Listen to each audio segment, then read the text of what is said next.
A look at Iran's role in the Middle East. And now a panel discussion on Israel's Washington lobby and its influence on U.S. policy in the Middle East. The Council on American-Islamic Relations is hosting this event. It's about 90 minutes.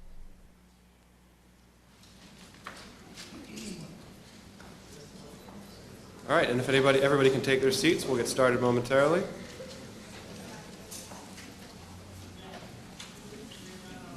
Fantastic. All right. Good afternoon, ladies and gentlemen. My name is Saylor. I'm the Government Affairs Director for the Council on American-Islamic Relations. Our panel today is the Israel lobby and the U.S. response to the war in Lebanon. Our discussion will be about U.S. support for Israel and the consequences that result for our nation, particularly in light of the war on terror. Our panel features two main speakers, Professor Stephen Walt of Harvard University and Professor John Mearsheimer of the University of Chicago. Their recent paper and article was published in the London Review of Books, and it raises questions about the power the Israel lobby has on U.S. foreign policy. That article was subsequently also a cover story in the July-August issue of Foreign Policy magazine. I'll give a little bit more of bios for each of them right before we introduce them, but we'd like to get straight to the program. Couple of points for business.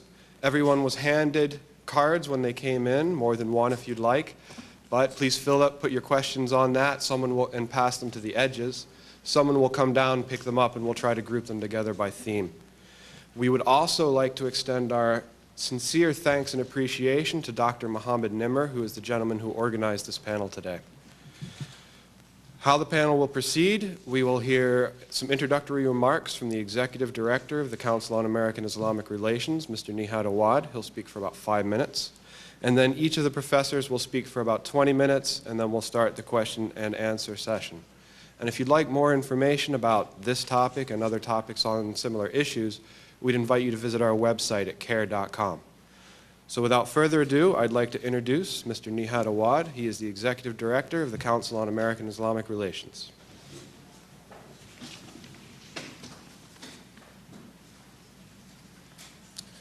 Thank you, Corey.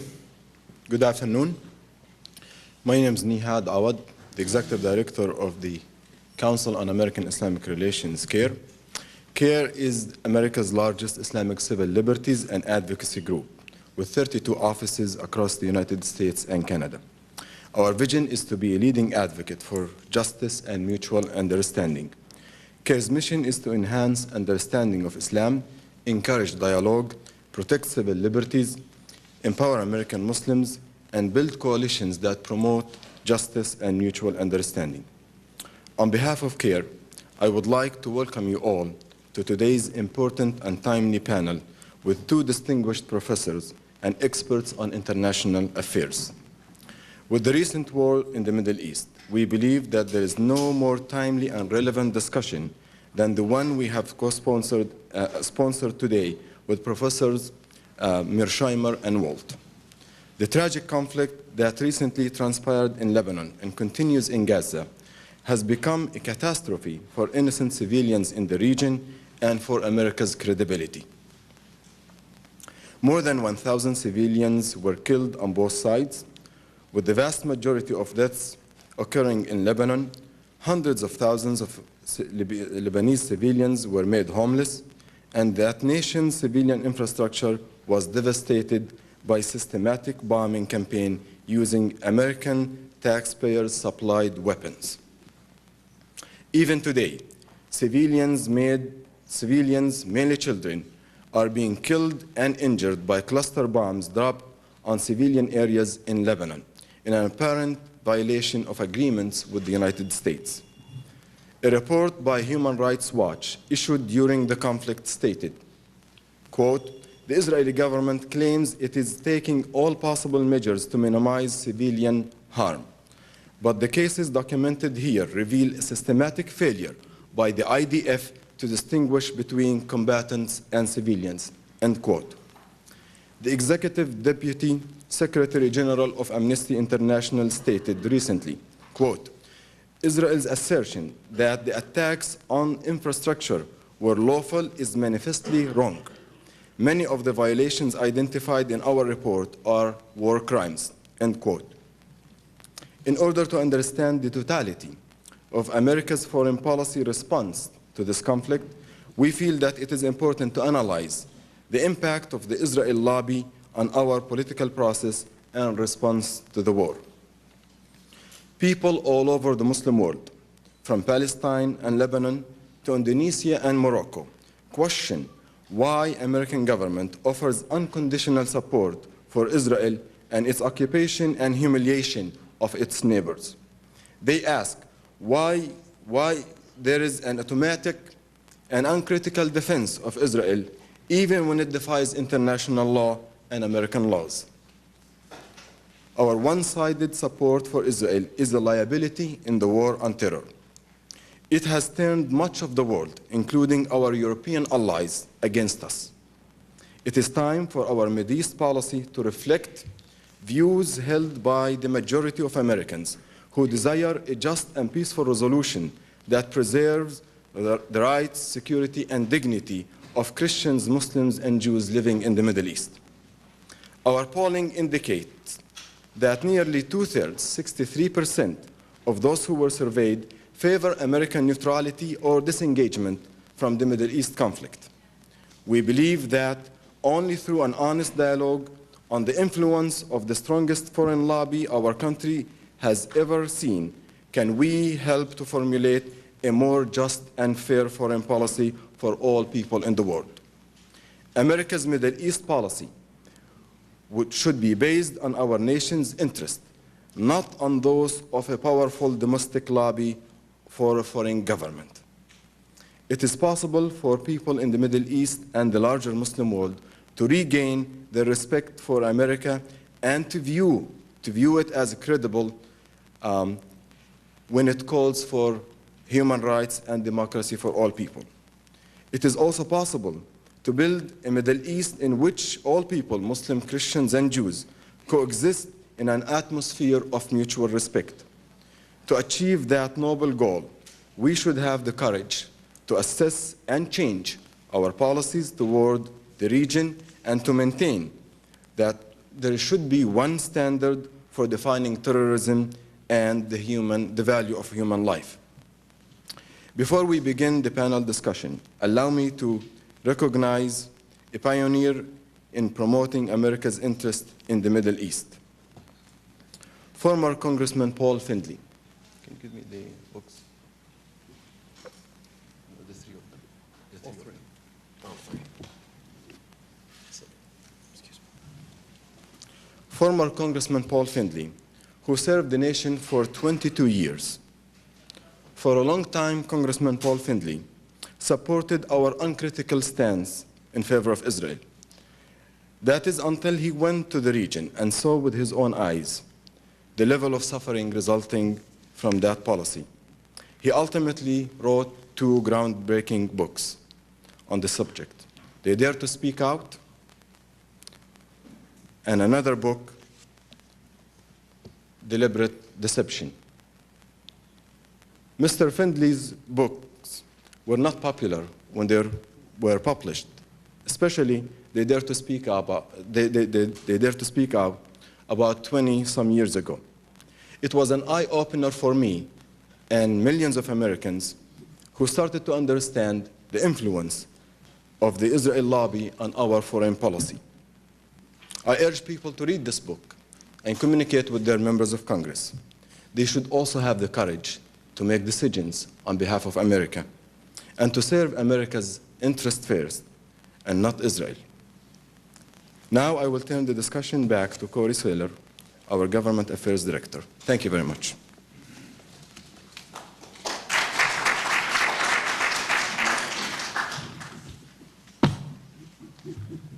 Thank you very much, Nihad. Our first speaker is Professor John Mearsheimer. Our first speaker is Professor Stephen Walt. He is International Affairs at Harvard University.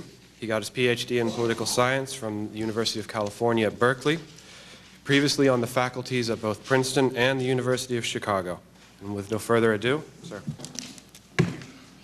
Thank you very much. It's a pleasure to be here today, and I want to thank CAIR for inviting us to present the results of our research on the forces that shape U.S. Middle East policy. I think this is an important subject for all Americans and for all of the countries in the Middle East as well. Our presentation is going to be in two parts. I'm going to begin by summarizing the main arguments in our article on the Israel lobby, and then John will apply those ideas to the recent war between Israel and Lebanon and show that you can't really understand what happened there if you don't understand the political power of pro-Israel groups in the United States. Our bottom line, as many of you know, is that the influence of the Israel lobby has led to policies that are not in the U.S. national interest, not in the interests of other countries in the region, and ultimately not in Israel's long-term interest as well. We're going to try and limit our remarks to about 25 minutes apiece, so there is time for comments and questions when we're done. All right, what's our core argument? We make several big arguments in our paper. First, we just document the level of support the United States provides to Israel.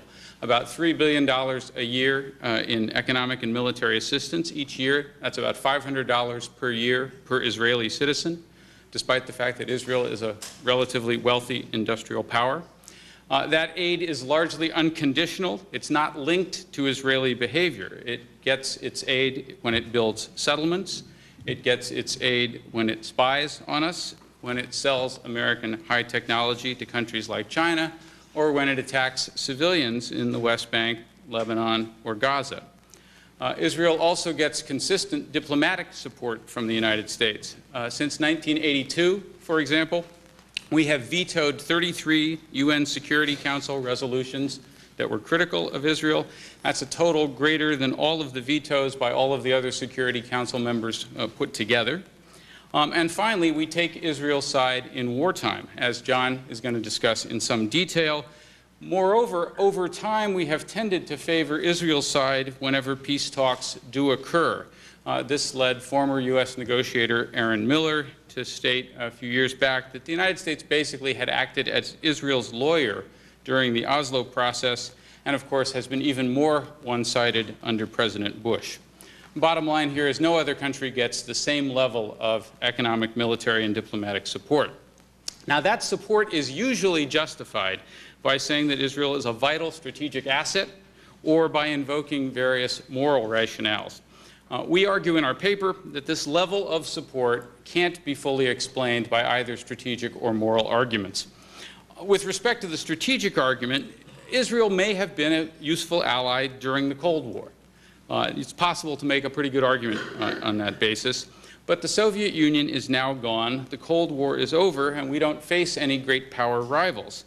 Today, Israel is said to be a key ally in the war on terror and in our efforts to combat rogue states like Syria and Iran. But there are several big problems with this line of argument. First, it has the causal logic backwards. We don't back Israel because we have a common threat from terrorism. Rather, we have a common threat from terrorism because we have been so closely tied to Israel. That's not, again, let me be very clear here, that's not the only reason. I am not saying that our unconditional support for Israel is the only source of anti-American terrorism, but it is a very important one. This was clearly stated in the 9/11 Commission report. This was the conclusion reached by separate studies by the U.S. State Department and by the Pentagon's Defense Science Board in the last couple of years. Numerous surveys of Arab public opinion confirmed their strong resentment at unconditional American support for Israel. And if you go to our enemy bin Laden and look at his statements, it's quite clear that our support for Israel has been an issue for him for quite some time. Again, not the only source of anti-American extremism, but it is an important one.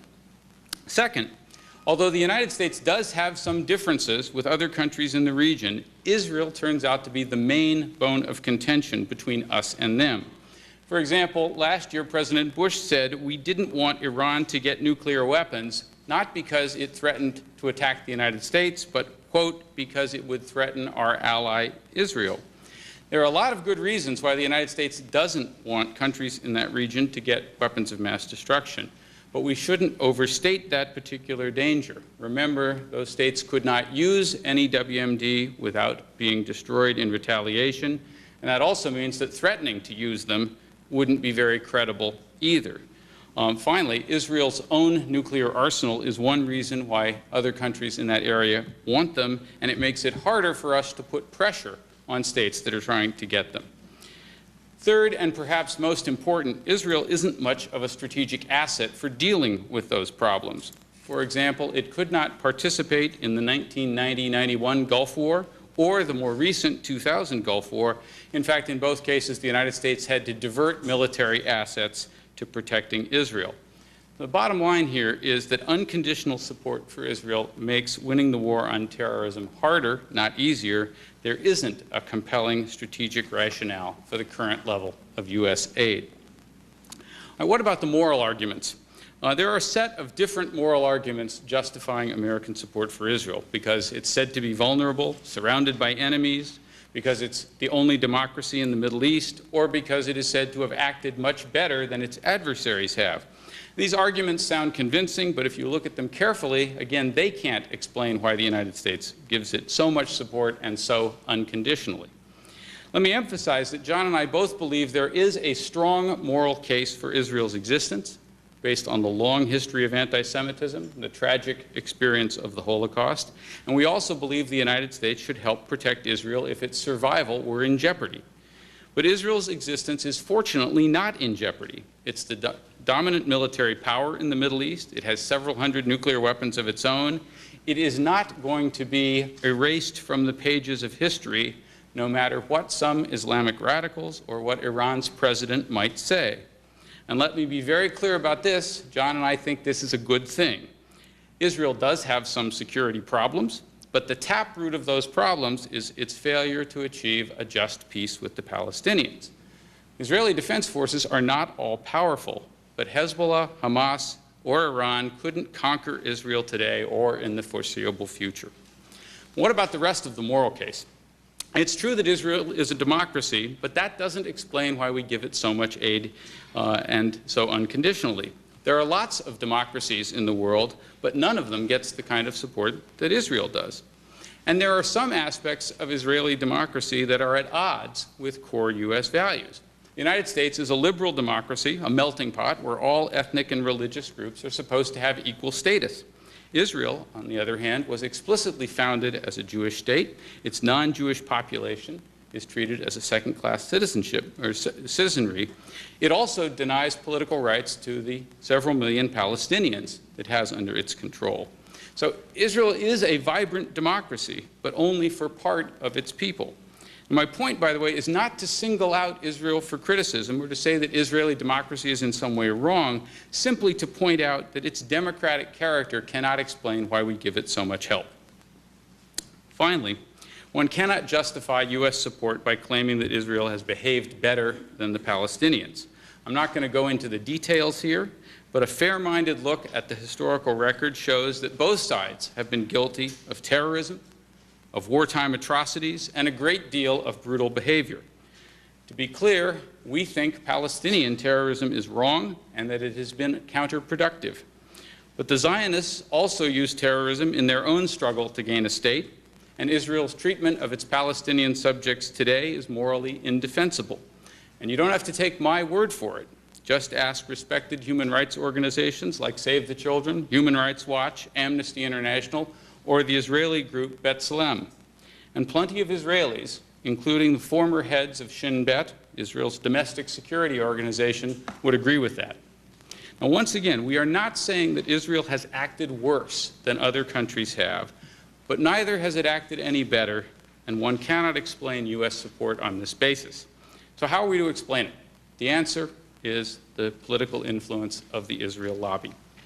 We define the lobby as a loose coalition of individuals and groups who work to shape U.S. policy in a pro-Israel direction. It is not a centralized movement with a single headquarters. There are lots of differences within different organizations in it. It is not synonymous with American Jews, because many American Jews don't care that much about Israel. Others don't support the lobby's positions. And some of the groups that work powerfully on Israel's behalf, like Christian Zionists, are not Jewish. It is not a cabal, a conspiracy, and there's nothing improper or illegitimate about its activities. It's just a good old-fashioned American special interest group, and those interest groups are a central part of American political life. So how does it work, and why is it so powerful? Well, again, in the United States, given the way our government is organized, small groups with a very focused agenda often wield lots of political power because they care a lot, because they work 24/7, and because they hold crucial swing votes. If the rest of the population is largely indifferent, those with a single focus can get their way despite being relatively small in number. Think of the power of the farm lobby, even though farmers are less than 2% of the American population. Think of the National Rifle Association. Think about other ethnic lobbies, such as Cuban Americans. Second, the Israel lobby is particularly well-funded and effective. AIPAC's annual budget is almost $50 million. It has a large full-time staff, regional offices around the country. They're very good at steering campaign contributions to political candidates, either to reward people who are pro-Israel or to penalize people who are regarded as suspect. Groups and individuals in the lobby write articles, letters, op-eds defending the U.S. Israel relationship. Representatives of these groups talk directly to legislators, help draft legislation, meet with other government officials, and in general, work overtime to shape public discourse in the United States so that Israel is viewed favorably by most Americans. This turns out to be easy to do because most mainstream media are strongly pro-Israel.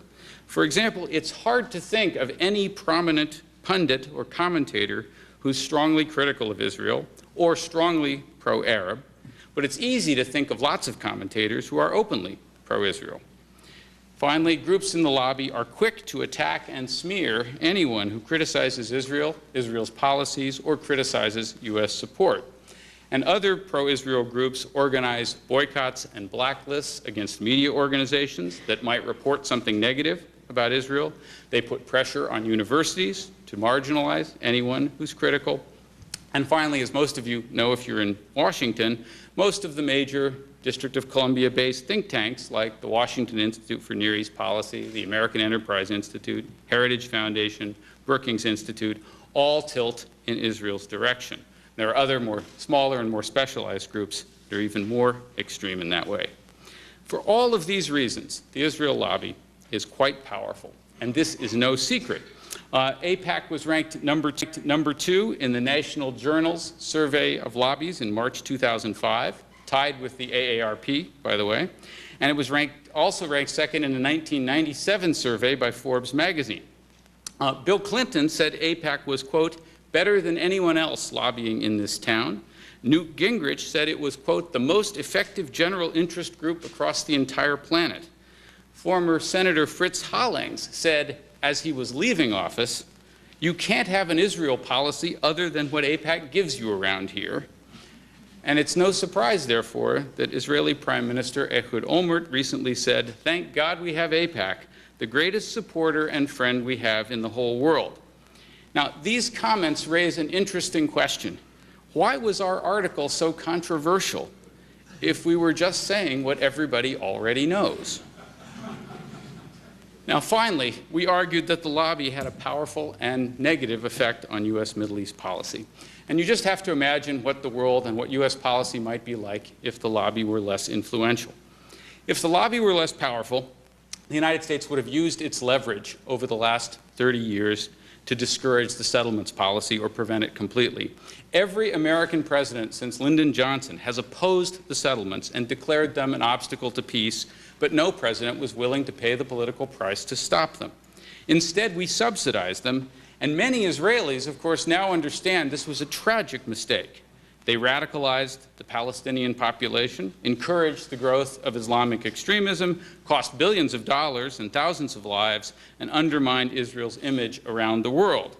So the lobby's influence undermined Israel's security as well as our own. If the lobby were less influential, the United States would have adopted a more independent policy towards the peace process instead of acting, again, as Israel's lawyer. Now, people in the lobby routinely blame the failure of the peace process entirely on Yasser Arafat, even though it's clear, of course, that the United States, Israel, and the Palestinians all deserve a share of the blame for the failure of the Oslo process. But if Arafat was the problem, why hasn't the United States done anything to support Mahmoud Abbas? He's elected in a democratic election. He's recognized Israel, rejected terror, and called for a negotiated settlement. Given all our problems in the Middle East, and especially our deteriorating image in the Arab and Islamic world, you'd think we would have jumped on this opportunity to try and accomplish something. What do we do instead? We give Abbas nothing. We endorse further Israeli encroachments on the West Bank instead. And what's the result? The election of Hamas, leaving everybody, including Israel, worse off. If the lobby were less influential, the United States would have been much less likely to have invaded Iraq in 2003. This war was conceived by neoconservatives, many of them connected in the lobby, encouraged by many Israeli leaders, and endorsed openly by groups like AIPAC. I want to emphasize here, the lobby's influence is not the only reason why the United States went to war in Iraq. Indeed, the lobby could not get either Clinton or Bush to go to war by themselves, even though the neoconservatives were pushing for it from the late 1990s onward. So we don't argue that they were singularly responsible. The key additional factor was September 11th, which turned Cheney and Bush in favor of war. So without 9/11, you don't get a war in Iraq either. But remember, neoconservatives like Paul Wolfowitz in the Pentagon were quick to link Saddam Hussein to September 11th, even though there was no connection. And key groups in the lobby pushed very hard to make the case for war. So we argue that the Israel lobby was a necessary, though not sufficient, condition for the Iraq war.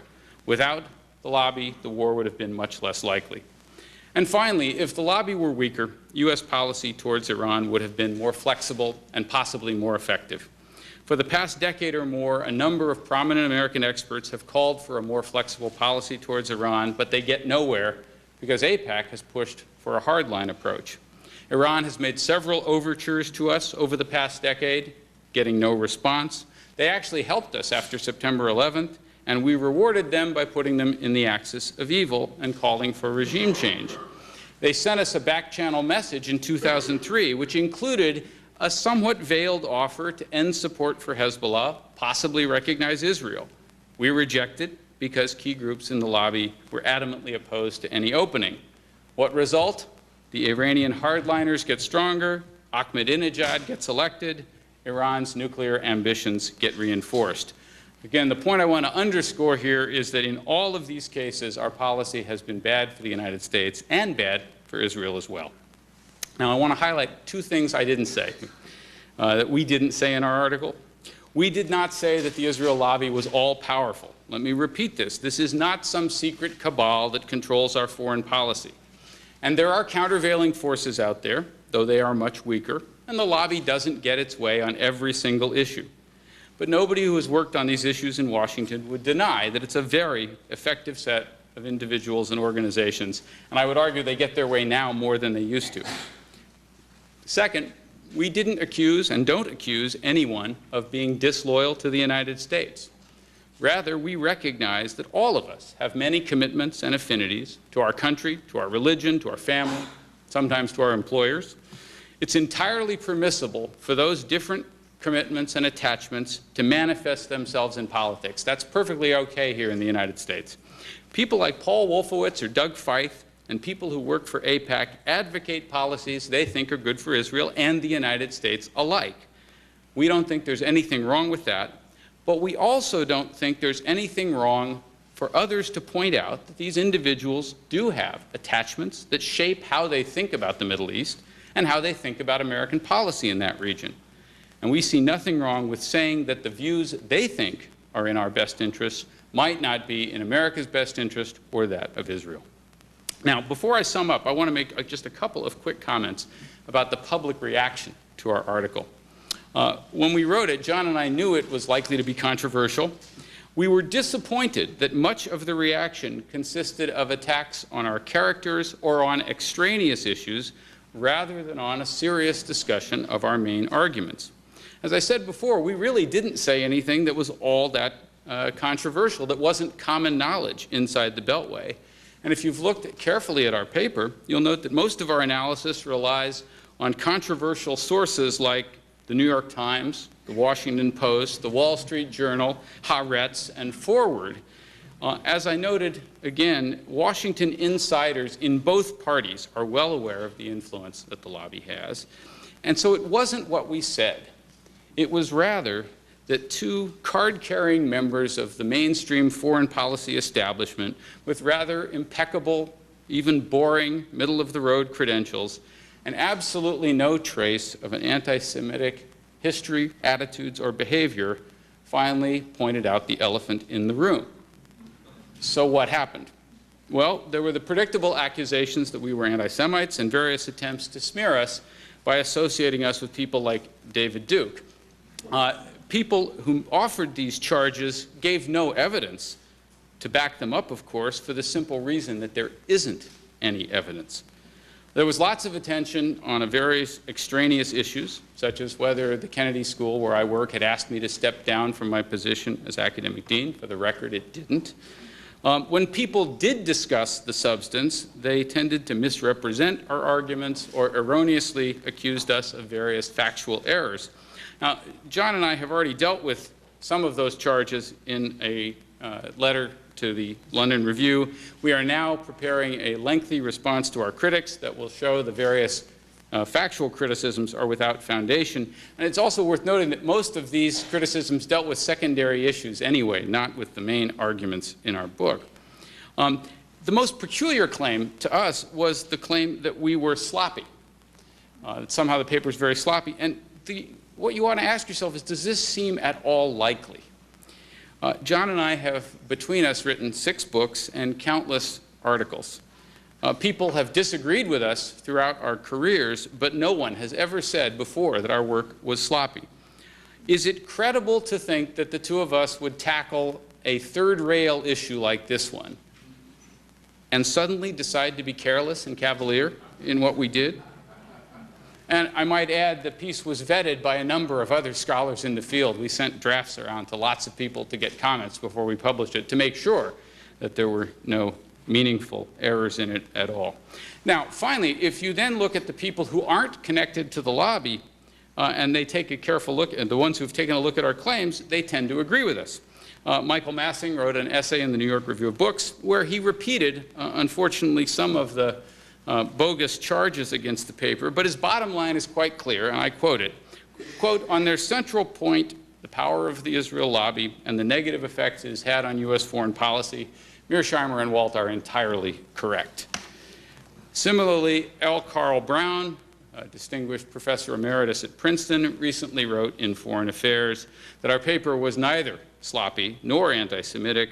Instead, he called it a hard-headed analysis that just might set in motion a useful paradigm shift in U.S. Middle East policy. Needless to say, we are pleased that the conversation is starting to focus on substance.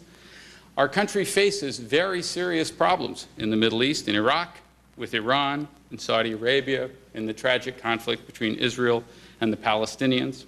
And we are not going to deal with any of these problems effectively if we cannot discuss these issues openly and honestly, and if we can't discuss all of the factors that influence our policy in the region. Now, meanwhile, outside the Beltway and back in the Middle East, there was a growing conflict between the Israel and the Palestinians. Israeli forces were once again reoccupying Gaza. Hamas had captured an Israeli soldier and was launching Katyushas. And at this point, Hezbollah ambushed an Israeli patrol near the Israeli-Lebanese border, which gave Israel the pretext to launch a pre-planned campaign to eliminate or gravely weaken Hezbollah. As John will now explain, this tragic and unnecessary war provides additional evidence for how the Israel lobby is shaping U.S. policy and harming the United States, Israel, and Israel's neighbors. Thank you. John?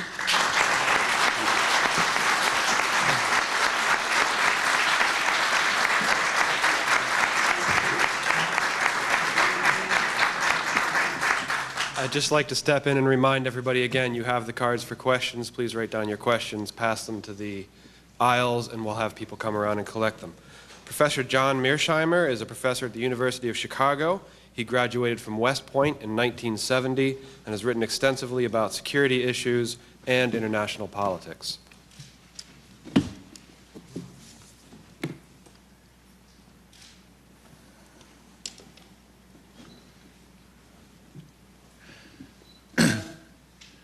Thank you, Corey. Thank you, Steve, for your excellent presentation and introduction. I will proceed by describing the extensive support that the United States provided Israel during the recent Lebanon war. Next, I will attempt to show that this support did not make good strategic sense for the United States, and also that there was no compelling moral rationale for it. In fact, the opposite is the case. I will then argue that the main reason the United States supported Israel was the lobby.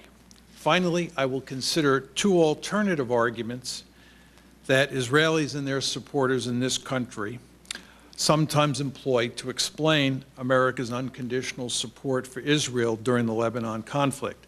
Specifically, I'll examine the claim that U.S. policy reflects American public's deep commitment to Israel, as well as the claim that Israel was acting as America's client state in its war with Hezbollah.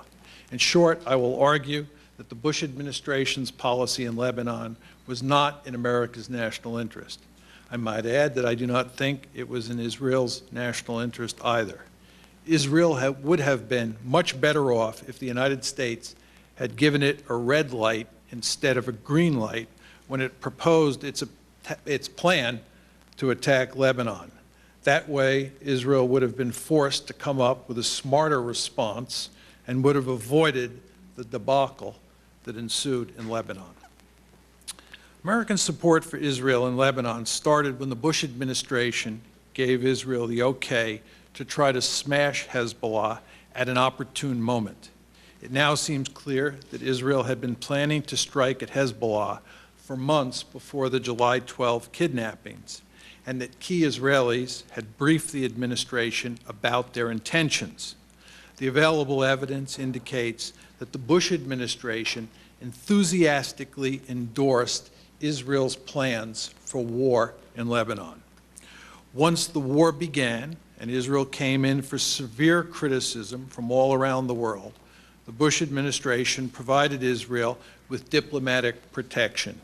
It vetoed a UN Security Council resolution that criticized Israel, and it worked assiduously for about a month to prevent the UN from imposing a ceasefire so that Israel could try to finish the job with Hezbollah. Only when it became apparent that the IDF was not going to win a decisive victory did the Bush administration and Israel accept the need for a ceasefire. During the ensuing negotiations, which resulted in Resolution 1701, the United States went to great lengths to protect Israel's interests. In fact, as the resolution was being finalized, Israeli Prime Minister Ehud Olmert called President Bush on August 11 and thanked him for, quote, safeguarding Israel's interests in the Security Council, end of quote. The president also frequently defended Israel's actions in public and never offered a word of criticism. John Bolton, the U.S. ambassador to the UN, defended Israel at every turn during the Lebanon war. Finally, the administration provided Israel with intelligence during the conflict, and when Israel started running out of smart bombs, the president quickly agreed to send replacements. It is no surprise that Shai Feldman, an Israeli scholar, said, quote, there is huge, huge appreciation here for the president. Congress has long been the place where Israel finds its strongest support in America, and its behavior during the Lebanon conflict confirmed that situation. Democrats and Republicans competed to show that their party, not the rival one, was Israel's best friend. One Jewish activist said that he thought that, quote, it's a good thing to have members of Congress outdo their colleagues by showing their pro-Israeli credentials are stronger than the next guys. In the end, there was virtually no daylight between the two parties regarding Israel, which is quite remarkable when you think of the sharp differences between the two parties on most other important foreign policy issues, like Iraq, for example. In terms of concrete actions, the House of Representatives passed a strongly worded resolution supporting Israeli policy in Lebanon. The vote was 410 to 8. The Senate unanimously passed a similar resolution, which was sponsored by 62 senators, including the leaders of both parties. A number of prominent Democrats, including the party's leaders in both the House and the Senate, tried to prevent Iraq's prime minister from addressing Congress because he had dared to criticize Israeli policy in Lebanon. Howard Dean, the chairman of the Democratic Party, went so far as to say the Iraqi prime minister is an anti-Semite. Potential presidential candidates for 2008, like Hillary Clinton, John McCain, Joe Biden, and Newt Gingrich, were falling all over themselves to express their support for Israel. The only exception to that rule was Senator Chuck Hagel, who expressed mild reservation about what Israel and the United States were doing in Lebanon. One can be sure that he stands zero chance of becoming the next president of the United States. The mainstream media also stood firmly behind Israel. Editor and publisher, a distinguished journal which covers the newspaper industry, surveyed dozens of newspapers about a week after the war began and found that, quote, almost none of them have condemned the Israeli attack on civilian areas and the infrastructure of Lebanon. The 24-hour cable news stations were filled with reports and commentary which portrayed Israel as a beleaguered combatant that could do no wrong. Perhaps the situation in the mainstream media is best summed up by these words from an article in The Independent, a British newspaper. Quote, there are two sides to every conflict, unless you rely on the U.S. media for information about the battle in Lebanon. Viewers have been fed a diet of partisan coverage which treats Israel as the good guys and their Hezbollah enemy as the incarnation of evil. Not only is there next to no debate, but debate itself is considered unnecessary and suspect. What makes America's overwhelming support for Israel so remarkable is that the United States was the only country that enthusiastically supported Israel's actions in Lebanon. In fact, almost every other country in the world, as well as the UN leadership, criticized Israeli policy and, I might add, Washington's unyielding support of Israel. This situation raises the obvious question: why was the United States so out of step with the rest of the world? One possible answer is that supporting Israel made eminently good strategic sense for the United States. However, that's not the case. The war in Lebanon undermined America's position in the Middle East. To be more specific, the United States has three major strategic concerns in that critically important region. The first is terrorism, which is mainly about neutralizing al-Qaeda, although the United States is also committed to dealing with Hamas and Hezbollah. The second concern is so-called rogue states like Iran and Syria, which not only support terrorism, but in the case of Iran, seems determined to acquire nuclear weapons. The third concern is the war in Iraq, which the United States is in danger of losing. The Bush administration's support for Israel in the recent Lebanon war complicates Washington's ability to deal with all three of these problems. Events in Lebanon have complicated America's terrorism problem in two ways. First, it has reinforced anti-Americanism in the Arab and Islamic world, which surely will help al-Qaeda find new recruits who want to attack the United States and its allies. This increased hostility towards America will also generate public support for those terrorists in the Middle East and elsewhere. Second, the conflict has increased Hezbollah's standing inside and outside of Lebanon. Although Hezbollah does not directly threaten the United States, Washington has an interest in weakening its influence in the region. However, by supporting Israel's offensive in Lebanon, it helped make Hezbollah stronger, not weaker. The conflict in Lebanon has also made it more difficult to deal with Iran and Syria. While there is no question that both countries support Hezbollah, the United States has a powerful interest in weakening or breaking those linkages, as well as breaking the linkage between Iran and Syria. Instead, the Bush administration has blindly supported Israel and has treated Hezbollah, Iran, and Syria as part of a seamless web of evil. The result? 1, Iran and Syria are more likely to continue arming and supporting Hezbollah. 2, Iran and Syria have even more reason to keep the United States pinned down in Iraq so that it cannot attack either of them. 3, Iran has more reason than ever to acquire nuclear weapons so that it can deter an Israeli or U.S. attack on its homeland. It's also worth noting that the IDF's lackluster performance in Lebanon makes clear that it will not be of much value in helping the United States deal with this threat environment, which its actions helped create and continue to fuel. As Steve said, Israel is not a strategic asset for dealing with terrorist threats or rogue states. As noted, U.S. policy during the Lebanon war has given Iran and Syria more reason to do what they can to make life miserable for the United States in Iraq. However, it also angered Iraqis themselves, especially Iraqi Shia, who feel a powerful sense of allegiance to Hezbollah because it represents the Shia of southern Lebanon.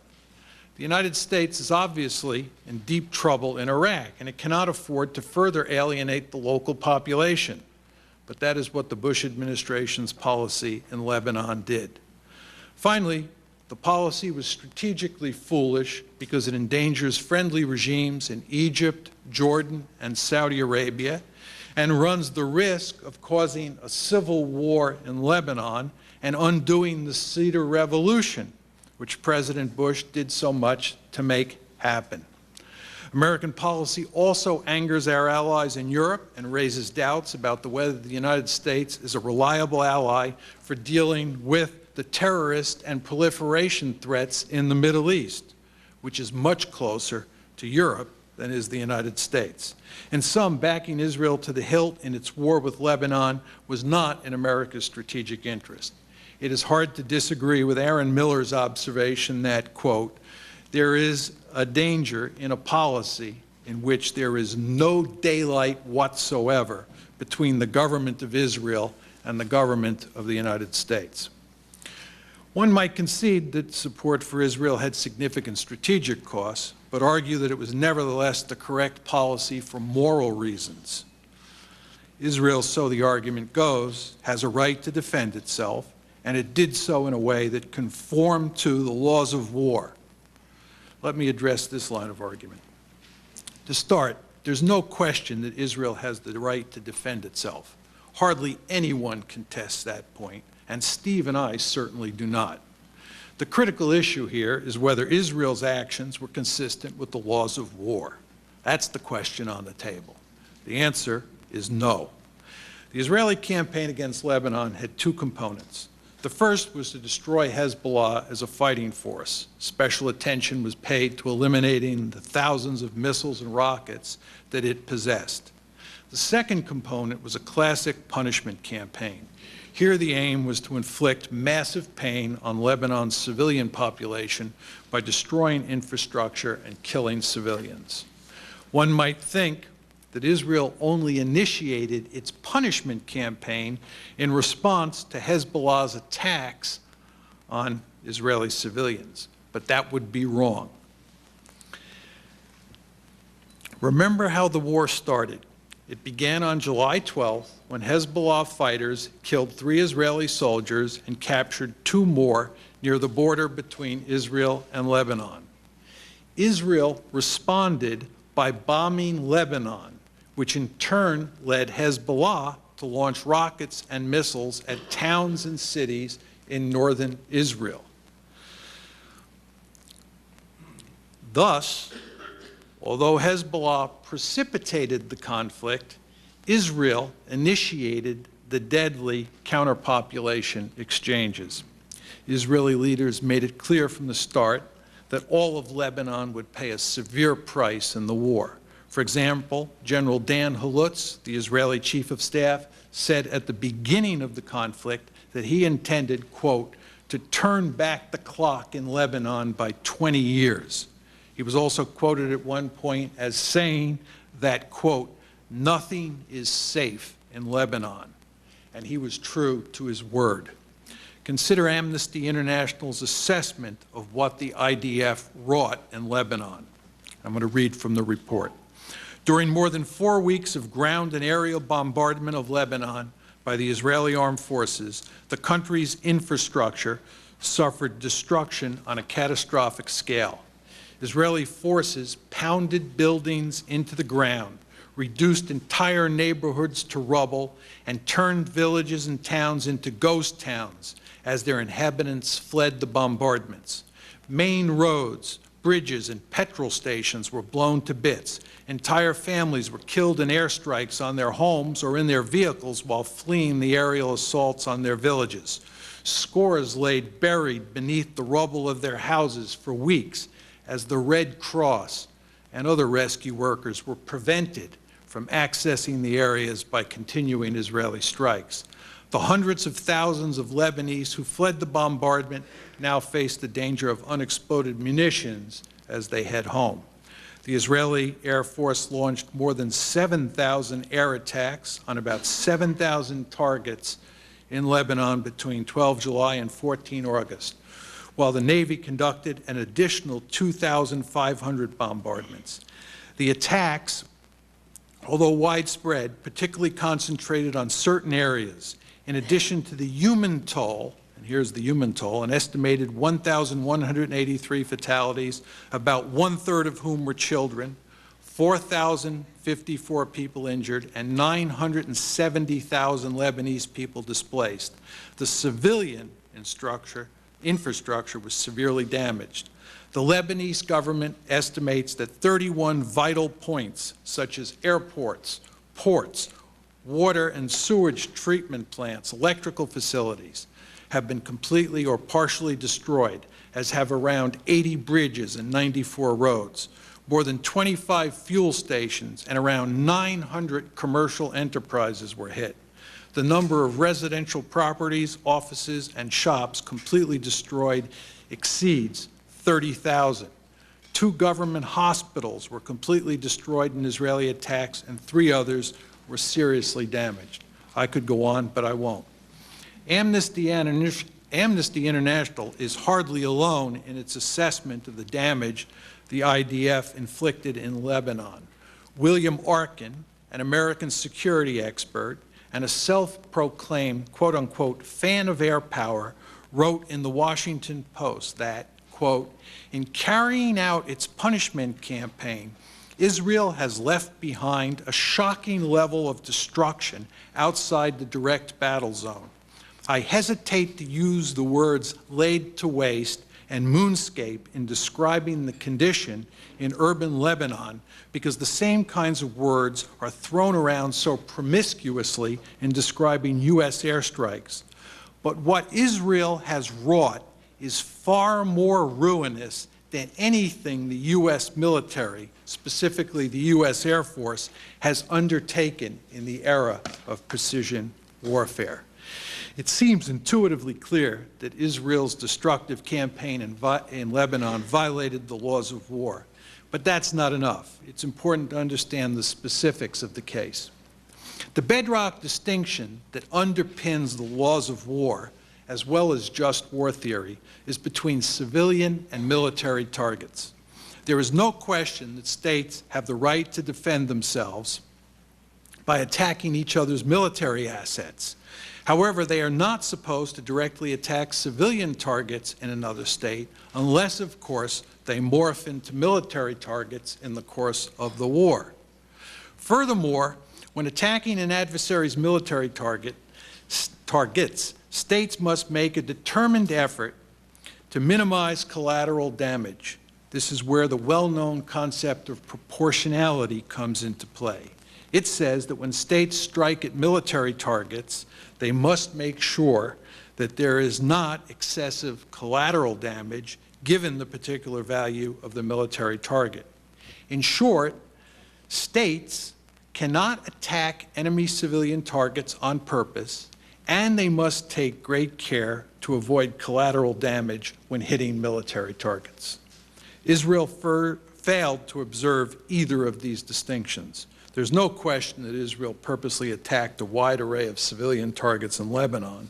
The description of the devastation from the Amnesty International report makes this clear. Remember, it concluded that Lebanon's, quote, infrastructure suffered destruction on a catastrophic scale. That report also says, at another point, that Israel's bombing campaign resulted in, quote, massive destruction of civilian infrastructure, end of quote.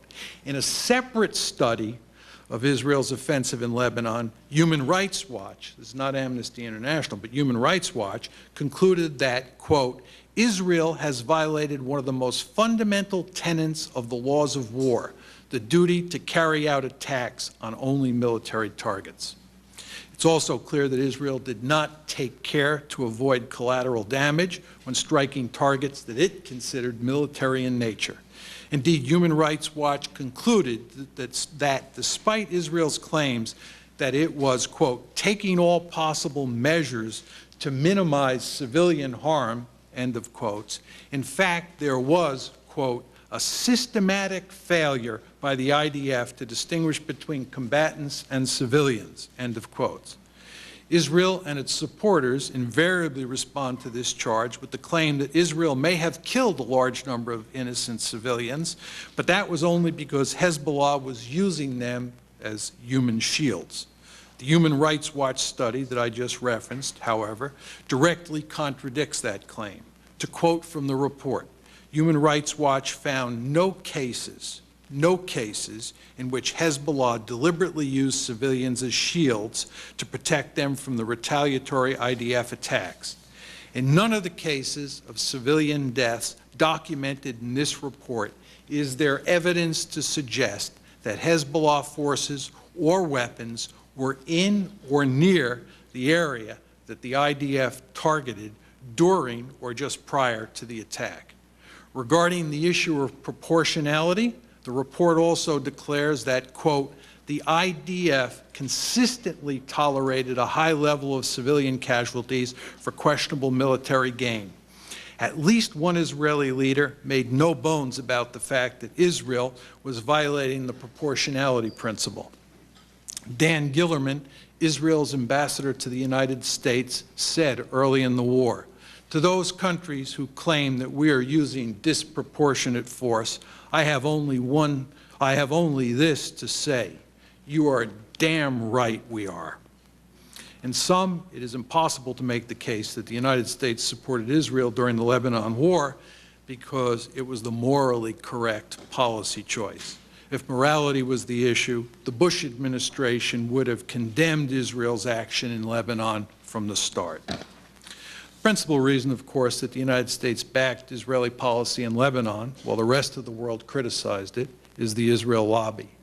AIPAC and other organizations in the lobby worked overtime from start to finish to make sure that there was no daylight between American and Israeli policy. 4 days after the war began, Nathan Gutman wrote in the Jerusalem Post, "The American Jewish community has been demonstrating wall-to-wall support for Israel as it fights on two fronts. Pro-Israel organizations raised money for the Jewish state, took out advertisements in newspapers, closely monitored the media, and met with legislators and staff on Capitol Hill, policymakers in the Bush administration, and influential media figures. They left no stone unturned."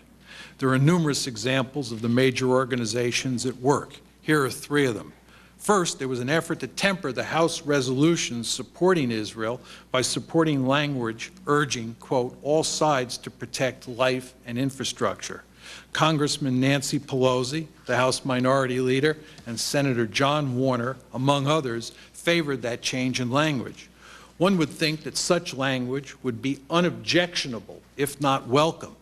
But AIPAC, which was the main driving force behind the resolution to begin with, objected, and John Boehner, the House Majority Leader, kept the proposed language out.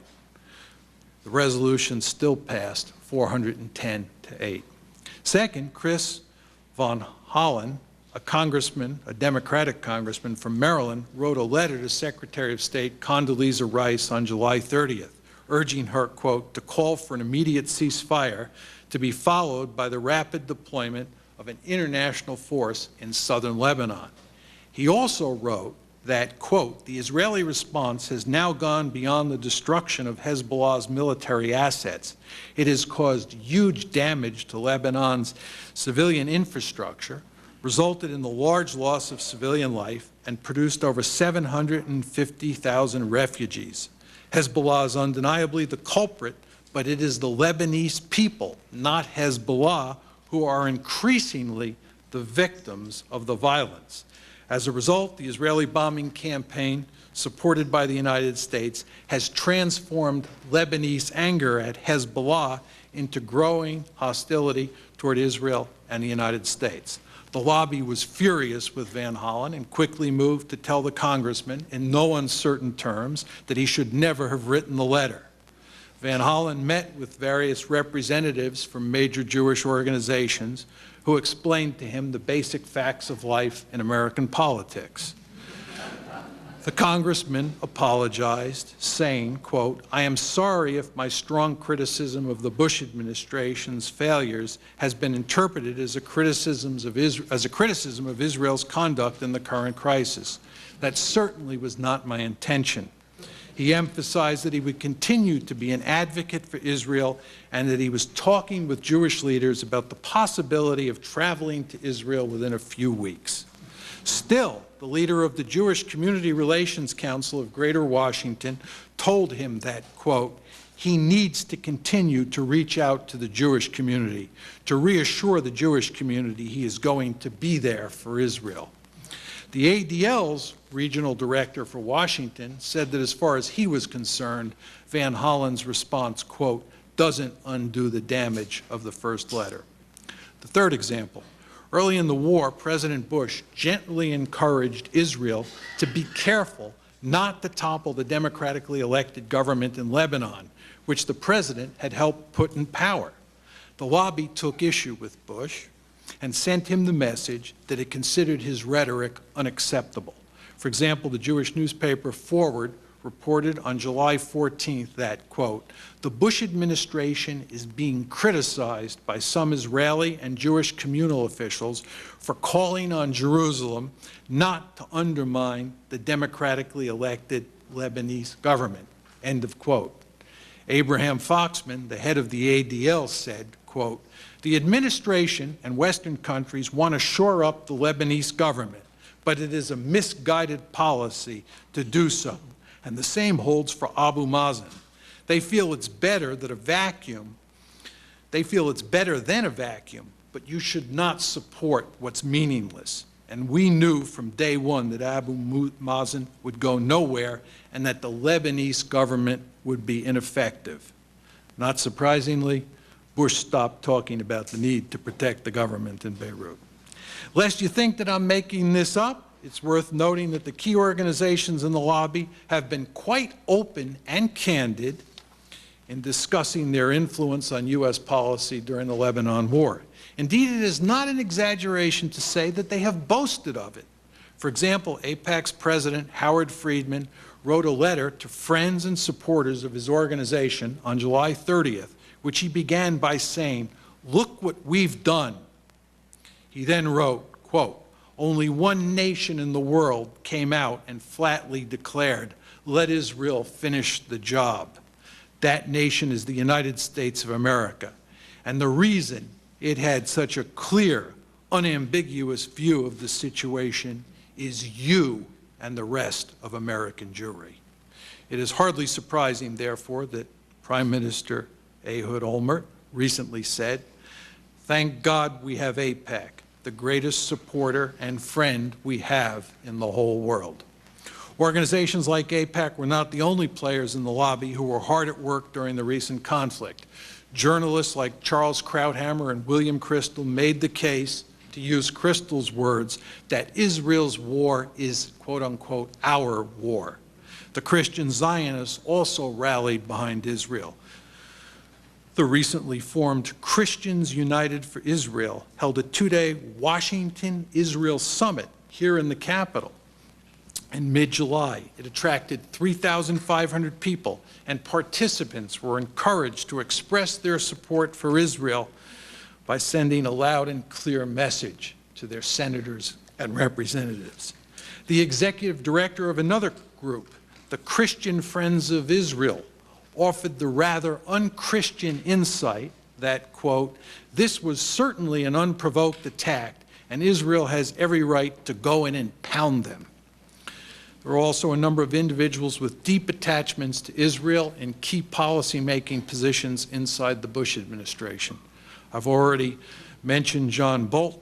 More importantly, the two most influential advisors on Middle East affairs in the White House are both fervent supporters of Israel. Consider Elliott Abrams, a senior director at the National Security Council, whose devotion to Israel is well established.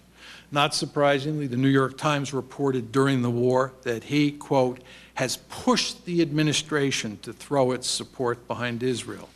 The other key figure is David Wormser, who was Vice President Cheney's advisor on Middle East. Wormser, who makes no bones about his deep commitment to Israel, is one of the main authors of the famous Clean Break study, written in 1996 for incoming Israeli Prime Minister Benjamin Netanyahu. It advocated that Israel end the Oslo peace process and use military force to topple regimes across the Middle East. In sum, it is clear that the lobby played a critical role in shaping U.S. policy toward Israel and the broader Middle East during the recent war between Israel and Lebanon. Nevertheless, it did so in ways that were neither in America nor the Israeli national interest.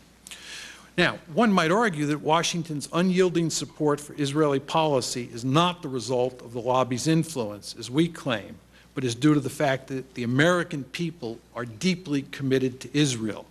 In other words, Israel gets unconditional support because the U.S. public demands it. This line of argument is not convincing for two reasons. First, it is clear that American citizens are more favorably disposed toward Israel than our citizens in other democracies. But this is hardly surprising since the lobby is so successful at controlling the discourse about Israel in the United States. If there was an open and freewheeling debate about the Jewish state, public opinion here would almost certainly be more in line with European and Asian public opinion on Israel. Second, despite the one-sided discourse about Israel in the United States, public opinion is still surprisingly clear-eyed when it comes to dealing with Israel. In fact, Americans have a much more critical view of Israeli policy than government officials do, and they are certainly much more hard-nosed in how they think about dealing with Israel. Thus, it is hard to argue that the policies of the Bush administration and the behavior of Congress reflect public attitudes about Israel. To elaborate, let's look at some representative survey data on 4 critical issues related to the recent war in Lebanon. On the question of who is to blame for starting the conflict, in an ABC News Washington Post poll conducted on August 3-6, 46% of the respondents said that Israel and Hezbollah were equally to blame. That's 46%. Another 7% blamed Israel alone. On the question of whether Israel has gone too far in its attacks, a USA Today Gallup poll conducted on July 21st to 23rd found that 38% of the respondents said that they disapproved of the military action Israel has taken in Lebanon. On whether the United States should support Israel or remain neutral, in a CBS News New York Times poll conducted on July 21 to July 25th, 40% of the respondents said the United States should not publicly support either Israel or Hezbollah, but should say and do nothing. 7% favored criticizing Israel, and another 14% were unsure what to do. 39% favored supporting Israel. On whether the United States and Israel should agree to an immediate ceasefire, a July 19, 2006 CNN poll found that 43% of the respondents said that Israel should agree to a ceasefire as soon as possible. In short, there's a marked asymmetry between how Americans think about Israel and the recent conflict in Israel and what the U.S. government has done. Thus, one cannot argue that the actions of the Bush administration and the Congress during the 33-day war were largely a reflection of American public opinion. The second alternative explanation, which one sometimes hears, is that the United States is in fact the driving force behind the war in Lebanon, and Israel is merely its client state. Israel, in other words, is a loyal ally doing the Bush administration's dirty work. There are two reasons to doubt this claim. First, if this claim was true, Israel's bombing offensive would have been confined to southern Lebanon, and great care would have been taken to protect and strengthen the Lebanese government. After all, President Bush made it clear at the start of the crisis that he did not want to endanger the government in Beirut, which he had worked so hard to install. More generally, the United States almost certainly would not have sought to set Lebanon back 20 years, as called for by Israel's chief of staff. Second, there's actually little evidence that the Bush administration planned the offensive and then pushed Israel to execute it. In fact, the available evidence suggests that Israel had planned the Lebanon campaign in the months before the events of July 12th, which it used as a pretext for launching it. Israel undoubtedly briefed the United States about the plan and got Bush's endorsement. But giving Israel the green light is not the same as using Israel as a client state. In conclusion, neither of the alternative explanations can account for American policy during the recent war in Lebanon, nor can one find a compelling strategic or moral rationale that explains why the United States provided Israel with unyielding support while the rest of the world criticized Israeli behavior in Lebanon. In fact, the lobby was the main driving force behind U.S. Middle East policy, as it has been since the late 1960s. The war in Lebanon has been a disaster for the Lebanese people, as well as a major strategic setback for the United States and for Israel. The lobby played a key role in enabling Israel's counterproductive response by preventing the United States from exercising independent influence. In this case, as in so many others, the lobby's influence has been harmful to U.S. interests, but also harmful to Israel as well. Until the lobby begins to favor a different approach, or until its influence is weakened, U.S. policy in the region will continue to be hamstrung to everyone's detriment. Thank you.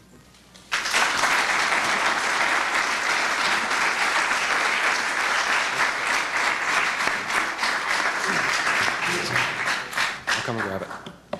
Thank you very much. We have about 15 to 20 minutes for questions, so we'll get started right off the bat. First question, how can elected officials be convinced to support a balanced Mideast policy when they do not gain benefits from standing on principle? And I'd remind our panelists that we've been asked to come to the podium and answer questions. I think this is a very difficult question, and it's a very difficult challenge because the institutions that are currently arrayed to encourage support for Israel are quite powerful and quite well funded. And if you're a congressman whose constituents don't care one way or the other, but a few of your constituents care a lot, and you know that there's a lot of PAC money that will go to any of your opponents, you have trouble.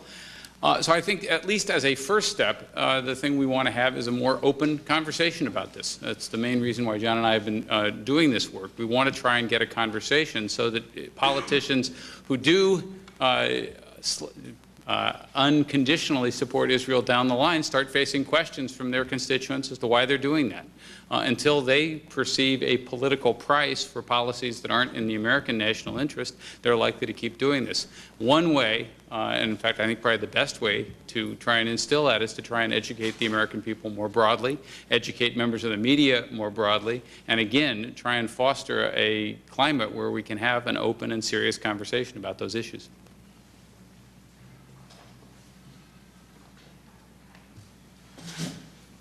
Our second question, what about the U.S. Arms Export and Control Act and the Neutrality Act that bars, excuse me, I'm trying to read someone else's handwriting, that bars Americans and the Israeli army from attacking friendly nations? Well, the problem with legislation like that is that when you talk about what is a friendly nation or what is an enemy nation, it's very easy to find spin doctors who can define any particular nation as either a friend or a foe, depending on the particular circumstances. So there are real limits to what you're going to be able to do as a result of formal legislation.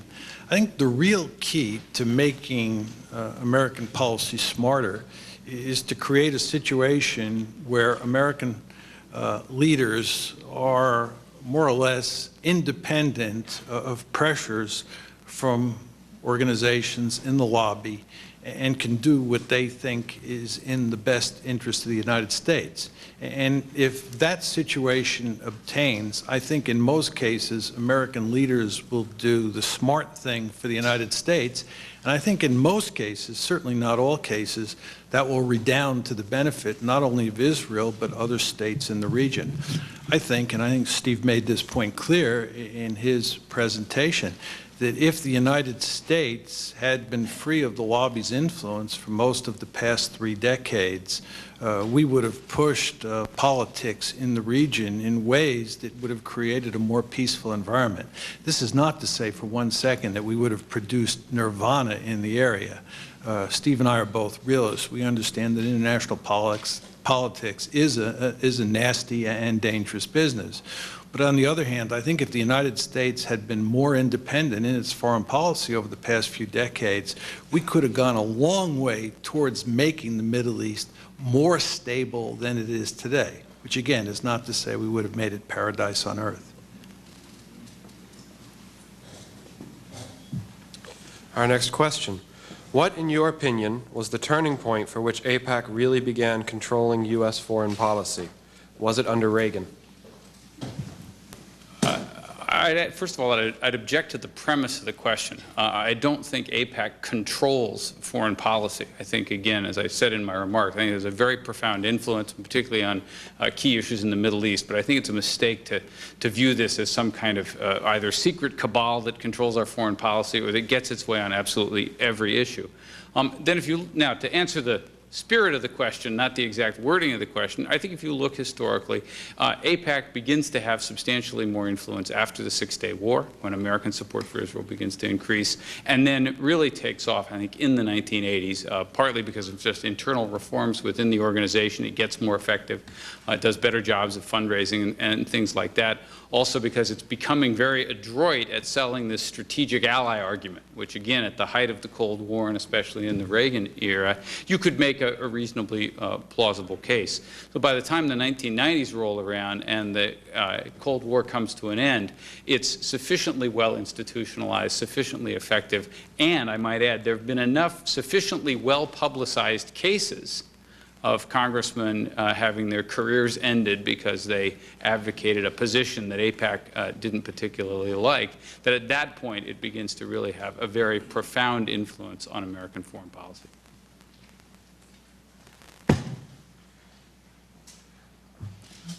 Next question. You said that the U.S. gave Israel a green light to smash Hezbollah. Do you have hard evidence that the war was premeditated?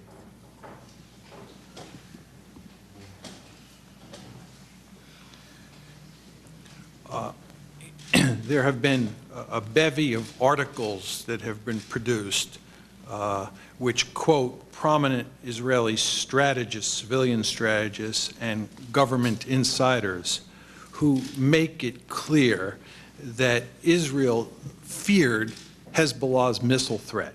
And by the way, I think this is perfectly understandable. I think if any one of us in the room was an Israeli, we would have been deeply concerned about Hezbollah's missile threat.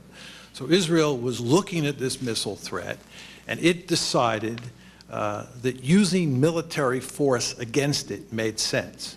I find it hard to believe that people as experienced in warfare as the Israelis could have been foolish enough to believe that air power alone could have taken out the Hezbollah missiles, much less Hezbollah. But for some reason, they came to that conclusion, that with air power alone, Israel could lance the boil.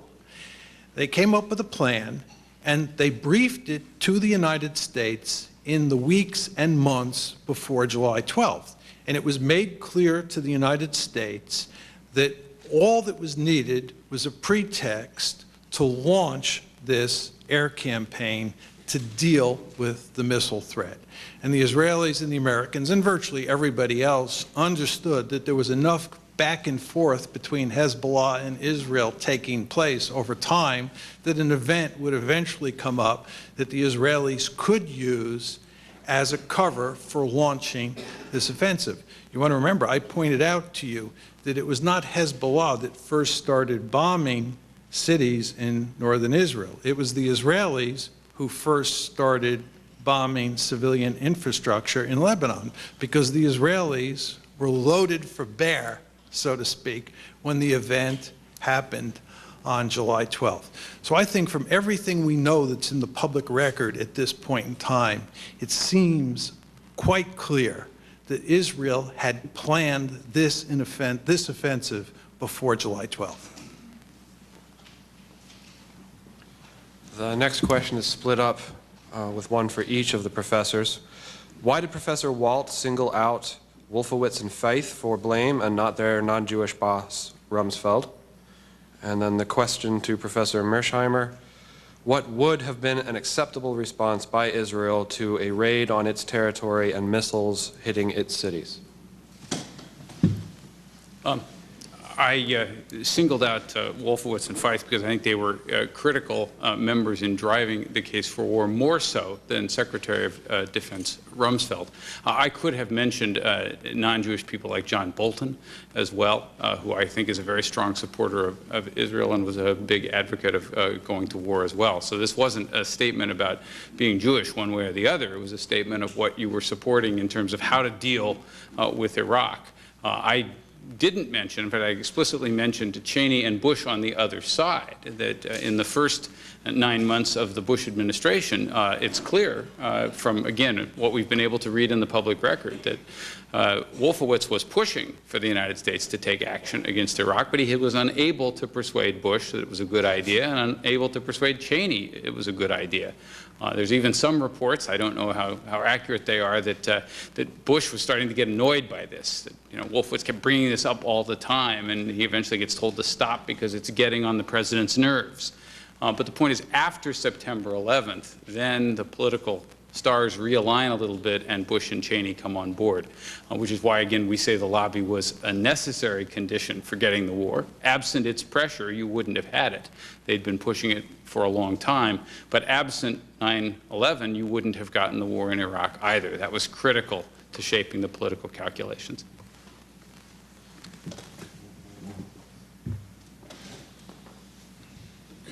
The question was, what, excuse me, do I think would have been an appropriate alternative response by Israel? First of all, I think that Israel probably should have used some military force against Hezbollah in response to what happened on July 12th.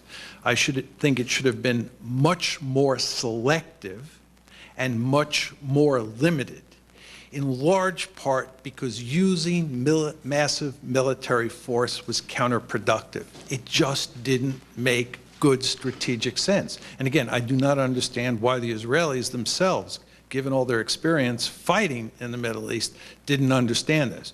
But I think that using massive military force the way they did between July 12th and August 14th was a major mistake. It should have been a much more limited attack.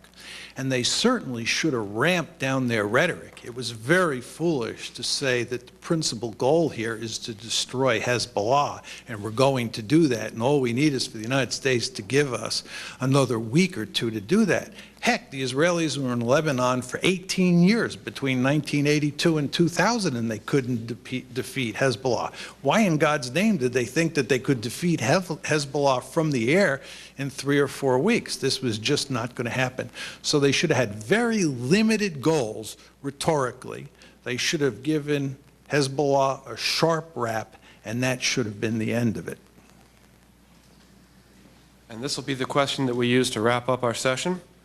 How can American Muslims, Arab Americans, and people of other faiths take back our foreign policy and make it more balanced? Boy, now you're expecting me to be a real miracle worker.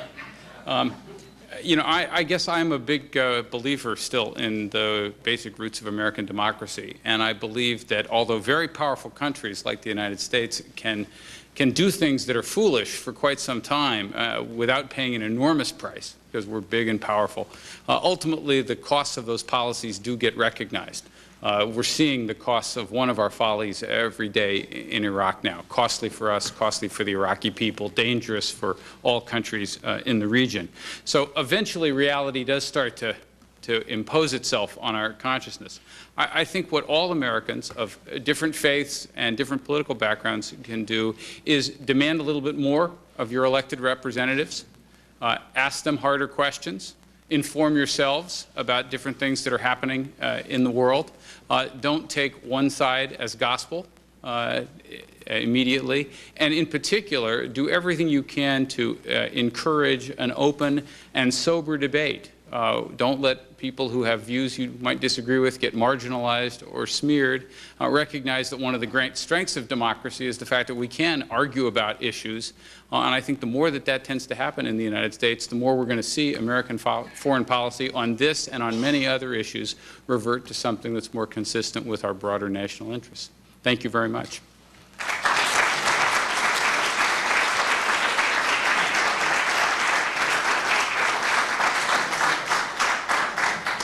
Ladies and gentlemen, on behalf of the Council on American-Islamic Relations, I'd like to thank you all very much. We have two particular groups to thank, and that is our panelists for being willing to come down to Washington today to speak with us, but equally, thank you very much, because while what they have to say is very important, it's also very important that people be out there listening. We appreciate it. If you'd like to learn more about the organization, please visit us at CAIR.com. Thank you.